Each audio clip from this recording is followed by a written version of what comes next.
health care costs. A rail strike could potentially idle hundreds of thousands of workers, and supplies into the harsh mountains along the Turkish border was just not working.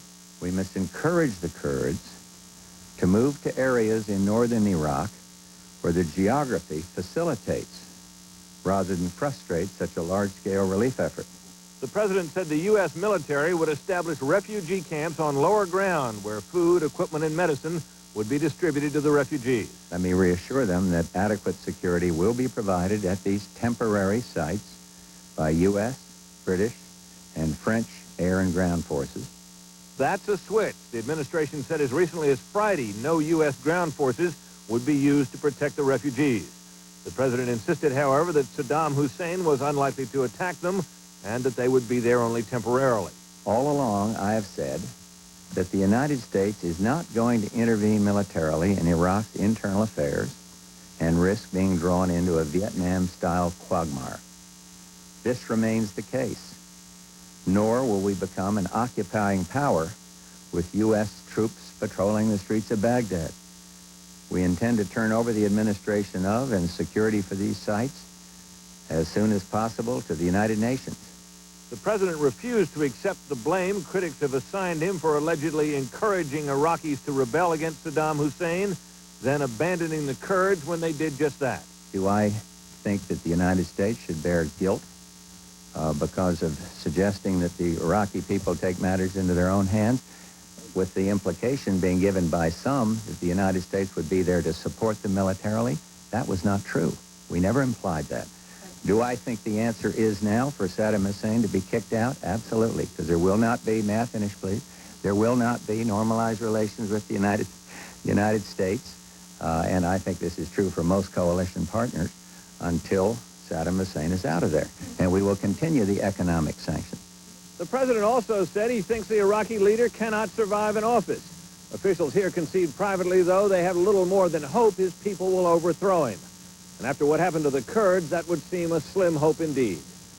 Britt Hume, ABC News, the White House. In the wake of the Persian Gulf War, the emphasis has been on getting the U.S. military home. But now there will be a new role for some of them. At the Pentagon, ABC's Bob Zelnick. Pentagon officials say the purpose in relocating Kurdish refugees is simply to get them to places where they can more easily be supplied by plane and helicopter. Officials here say most security for the operation will be provided by F-16 and A-10 aircraft. The camps will be staffed mainly by military police and civil administrative units. A single battalion of about 750 armored cavalry troops is also en route. Officials here say the relief operation will be managed by the European Command rather than the Central Command, which was responsible for Operation Desert Storm. They say the new operation will not delay the return of U.S. forces now being withdrawn from the Kuwait theater.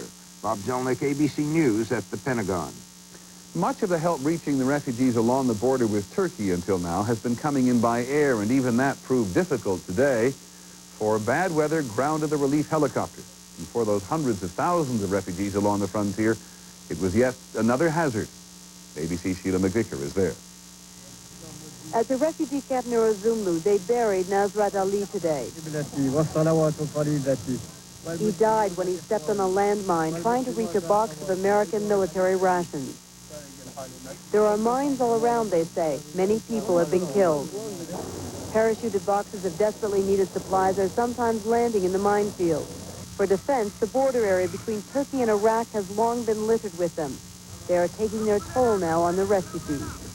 This camp is isolated high in the mountains of the Turkish-Iraqi border. The only access from the Turkish side is a narrow mountain path. That's one reason why very little help has reached this place. Most families here still have only plastic sheets to protect them from the rain. The plastic doesn't keep out the cold and damp.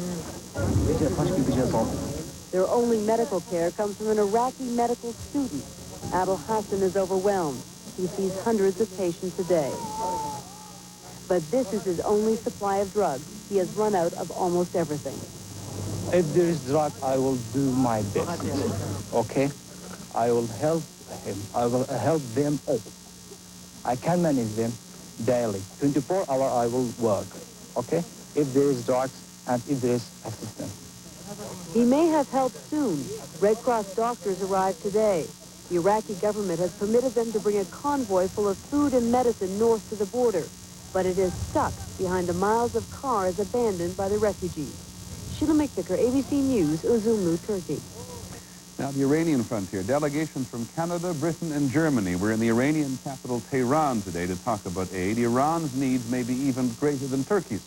Relief agencies had expected that 35 to 50,000 refugees would cross into Iran from Iraq, but the real number is closer to 1 million, with several 100,000 more on the way. One relief official who toured the border today spoke of a human tragedy unfolding before us. ABC's Charles Glass is in Iran. The refugees are still fleeing in their thousands. More than 2 weeks after Iraq's Kurds began one of the largest mass migrations in modern history. And Iran, which has already received more Kurds than any other country, cannot cope with the refugees already here, let alone those who are arriving every day. For every truckload of food the Iranians send in, 100 more trucks and cars bring refugees from as far as the eye can see and beyond. The UN High Commissioner for Refugees had nothing to compare to what she saw on the border here. Numerically, we know that this is the largest exodus of people in the shortest period of time. The digging of graves here has become a sight nearly as common as the distribution of food, and it is more dignified. When food trucks arrive, hungry men grab food for themselves and their families. Their hands reach out for what little the Iranians have to offer. While the relief effort is underway, there are two problems.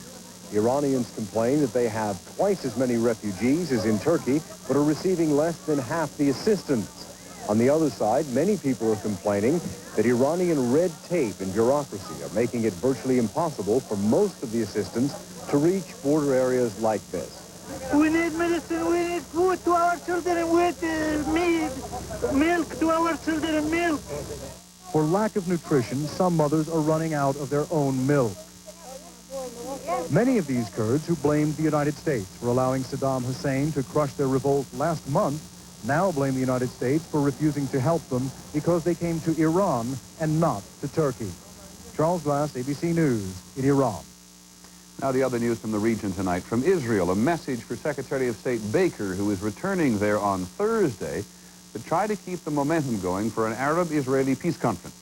Today's message was not from the Shamir government itself, but from some of its supporters who want to make sure that every piece of land now in Israeli hands stays in Israeli hands. Here's ABC's Dean Reynolds.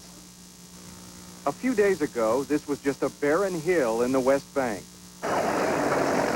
Then, over the weekend, bulldozers appeared, and Palestinian farmer Muhammad Abu Nasser knew something was up.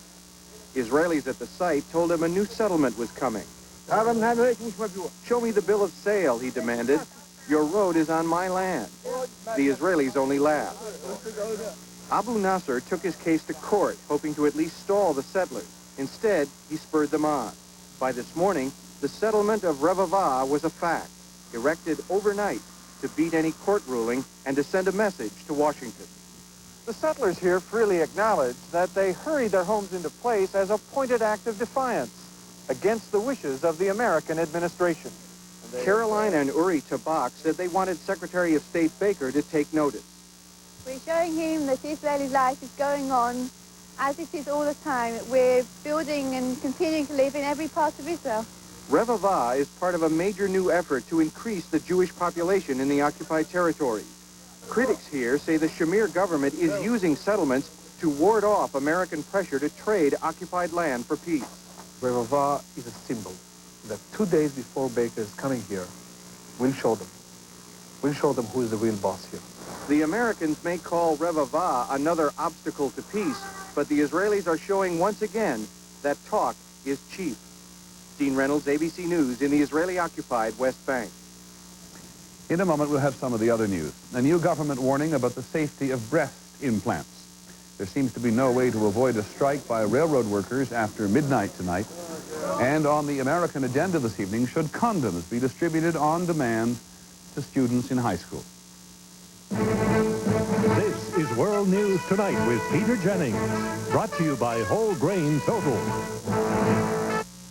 You're into nutrition. How do you get a bowl of cereal with the most vitamins and minerals? Well, I mix my Special K with Product 19. Then I add some grape nuts. You know, your combination can't top one bowl of Total. Not even with grape nuts? Nope.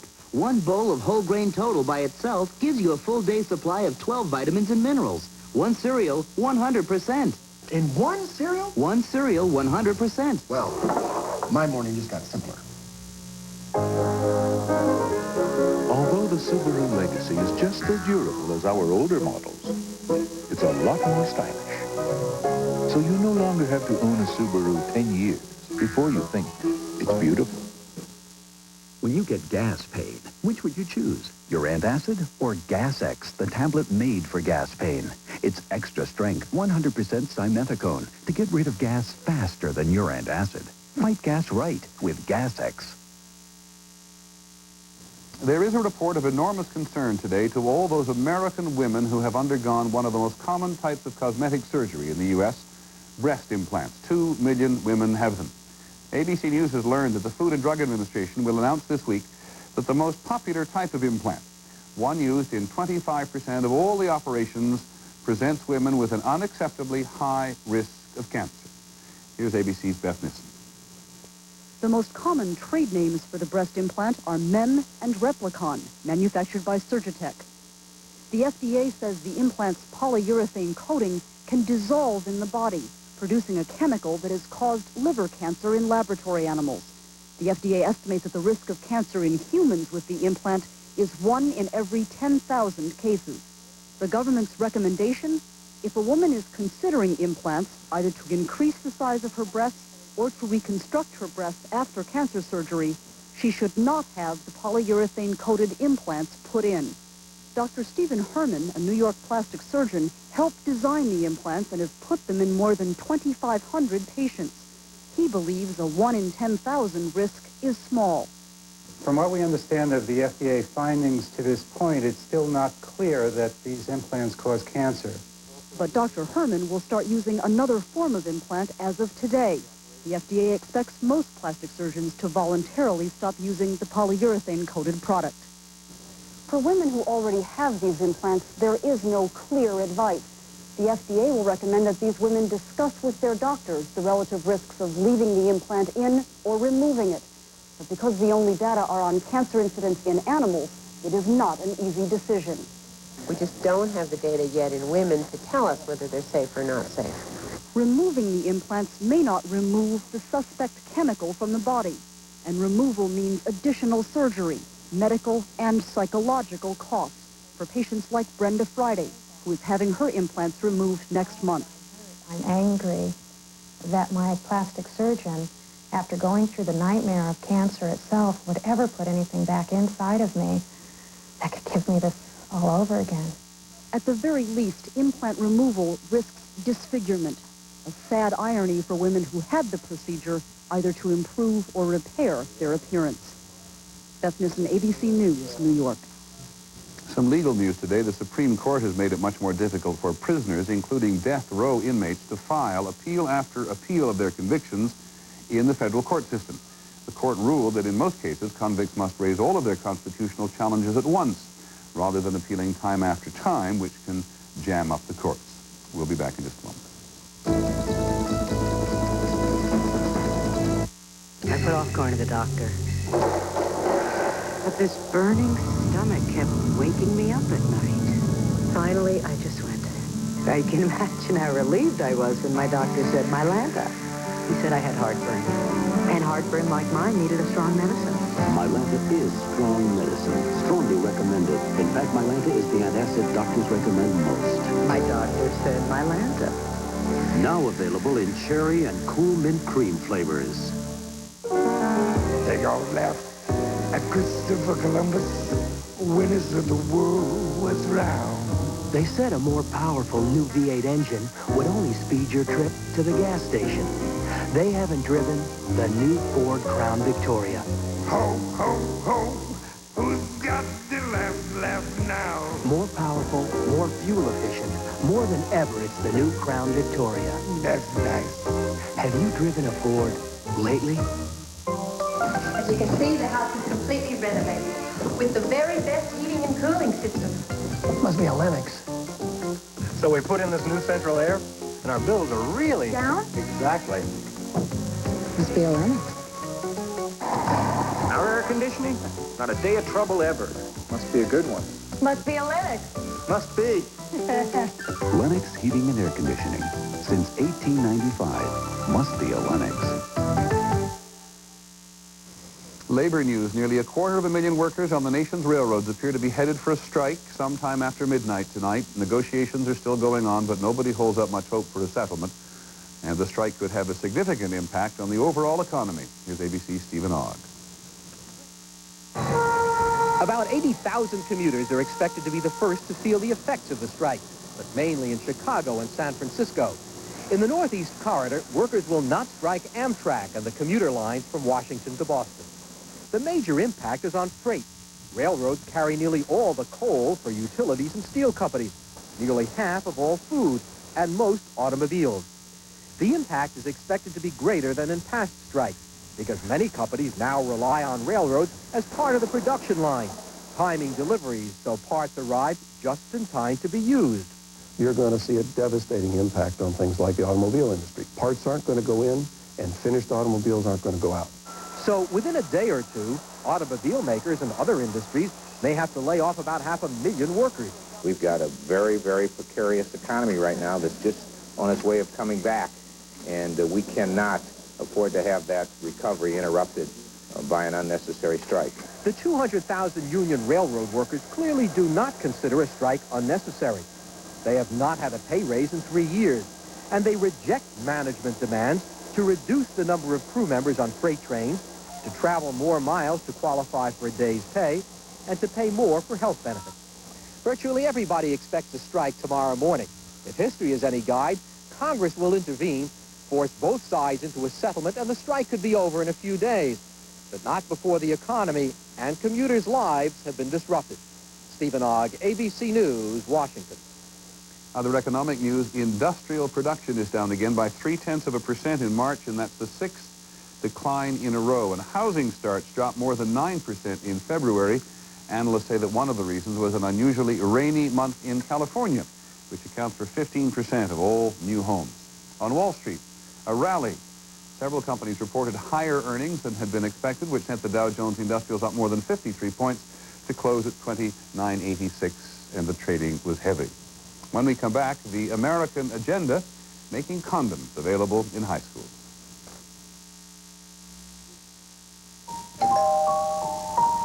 Excuse me. You saved my life the other night. The dinner party. The coffee. Very successful. How can you ever thank me? I'll try and think of something. In the meantime, at least I can return your taster's choice. Look, I'm busy right now, but perhaps... Perhaps. Savor the sophisticated taste of Taster's Choice. It's just my neighbor. How's the coffee? Perfect. Where do you get it from? Oh, I have it delivered. A lot of you insist on eating wheat thins and oat thins because they taste good. But the whole idea behind these crackers is that you can eat them without feeling guilty. That's why they're baked, not fried.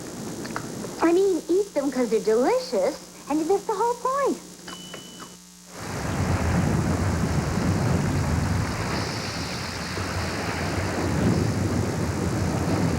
The whole idea for the design behind Jeep Cherokee is to get you wherever you're going, safe and sound. Or if you prefer, safe and no sound. Now save $1,000 on new Jeep Cherokees. When it's heartburn. Plus gas. Get new Tom's Plus. Calcium-rich antacid relief plus gas-busting simethicone. No other antacid gives you that. New Tom's Plus.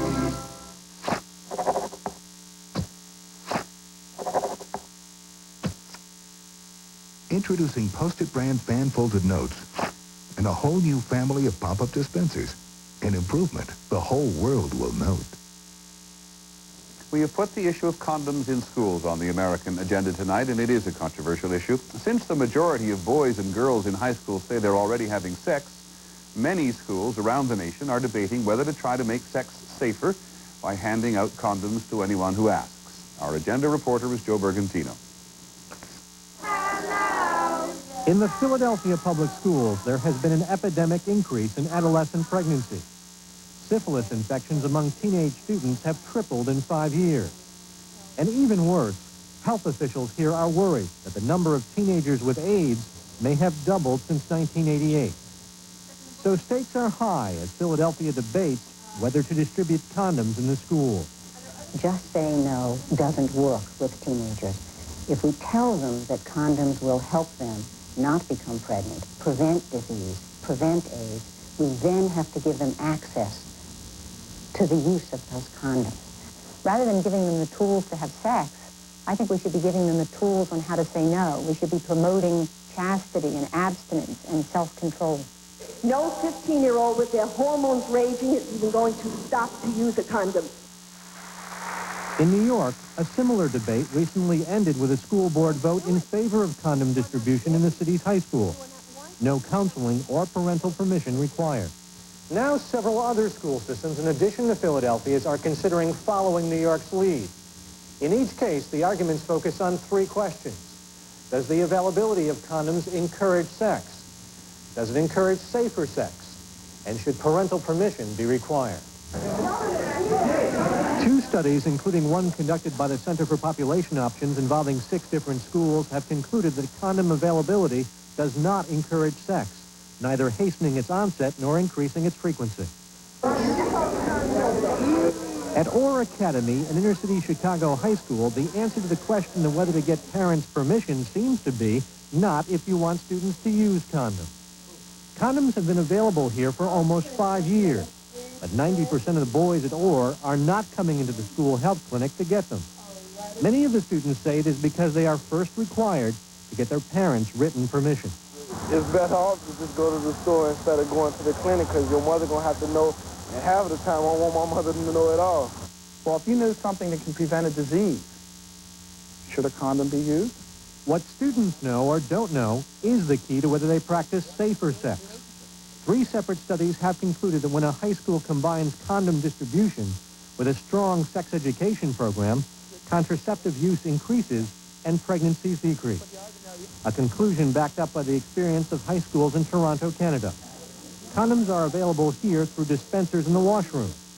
A comprehensive sex education program that teaches students about AIDS, condom use, and sexual morality began 8 years ago, long before condom dispensers were installed last May. It's becoming more accepted that you can use a condom, and it's the responsibility of both partners to know that they're having safe sex.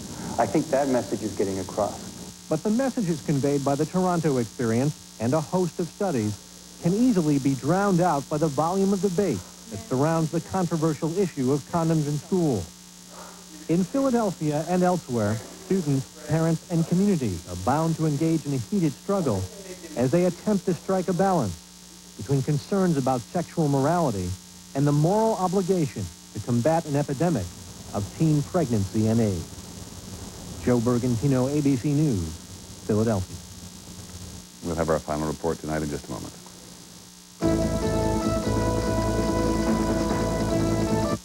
A company can learn a lot in 125 years.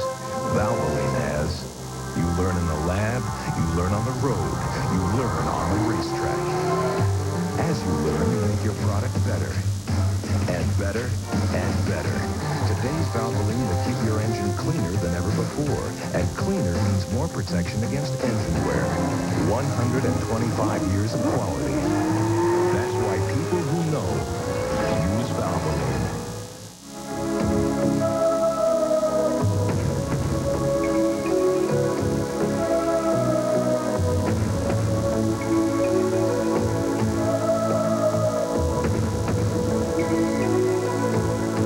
Too much of a good thing is a good thing. The new, incredibly comfortable Mercury Grand Marquis. All this on the quality of a Mercury. Now you can ask Angela Lansbury about Bufferin. Angela, for a miserable backache, is Bufferin really strong aspirin? Oh, my, yes. I've learned extra strength Bufferin has the strongest dose of aspirin you can buy, 1,000 milligrams.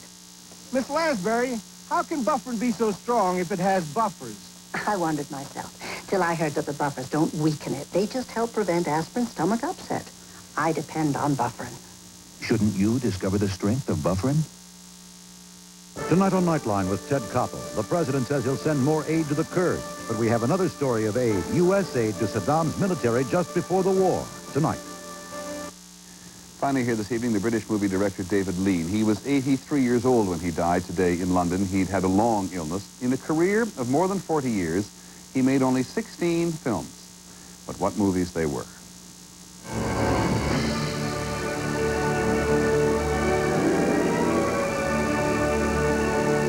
Epic, spectacular, lyric, detailed.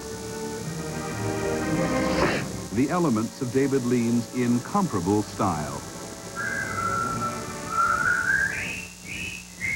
From the folly of war in a Japanese prison camp, to the character study of T.E. Lawrence in the vast expanse of the Arabian desert. Both movies earned Lean the Academy Award for Best Director. David Lean was born near London. He began his film career at the age of 19 as a tea boy. He got everybody tea. Throughout his career, Lean always thought of film as a way of telling a story. In 1965, Dr. Zhivago, Lean set the love story of a Russian peasant girl against the sweeping backdrop of the Russian Revolution. In the politically turbulent Ireland of 1916, the relationship of a British soldier and a young Irish girl. Ryan's daughter was thoroughly panned by the critics. All we want is the... David Lean would not go behind the camera again for 14 years until the critically acclaimed Passage to India in 1984. David Lean was in every sense a director, single-minded and obsessed with detail. Nothing gets in his way, Katharine Hepburn once said. He won't budge until he smells perfection. And that's our report on World News Tonight. I'm Peter Jennings. Good night.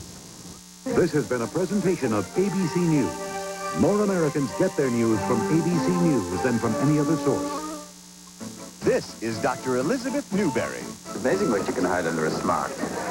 And this is Dr. Tony Menzies. Is this the start of a beautiful friendship? There's got to be something else that we overlooked. Do you want to give her a manicure? Or the beginning of the end? From the guy who gave you Barney Miller, it's Stat tonight. Channel 2 News at 6:30 is next. A pending nation